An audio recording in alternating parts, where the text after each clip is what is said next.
tuning fork A and B vibrate simultaneously produce 8 beats. Frequency of A is 500 Hz. यानी B की जो frequency है वो या तो आपकी हो सकती है 508 हर्ट्ज या B की फ्रीक्वेंसी हो सकती है 492 हर्ट्ज। तभी तो नंबर ऑफ बीट्स कितने आएंगे 8। यानी कि A की फ्रीक्वेंसी मैंने मान ली है 500 गिवन है, तभी तो नंबर ऑफ बीट्स कितने हो गए 8।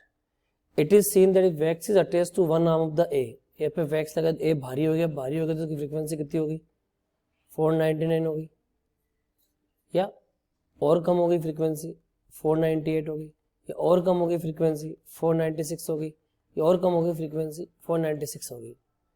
Then the number of beats becomes 2। अब नंबर ऑफ बीट्स कम हो रहे हैं। अब आप ध्यान से देखो, अगर मैं 499 और 508 का डिफरेंस लूँ तो पहले तो मैं 500 से कंपेयर करूंगा, 500 और 508 नंबर ऑफ बीट्स कितने आ गए 8।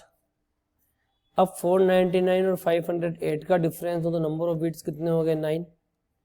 अब 498 508 को नंबर ऑफ बीट्स कितने हो गए 10।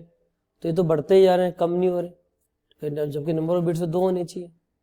492 से कंपेयर करते हैं, अगर 508 और 492 को लेता हूँ तो नंबर ऑफ बीट्स कितने आ रहे हैं 8। अगर 499 और 492 को लेता हूँ तो नंबर ऑफ बीट्स कितने आ गए 7। 498 और 492 को लेता हूँ नंबर ऑफ बीट्स 6, यानी यहाँ पे कम हो रहे हैं। तो right answer of this problem will be 492 hertz.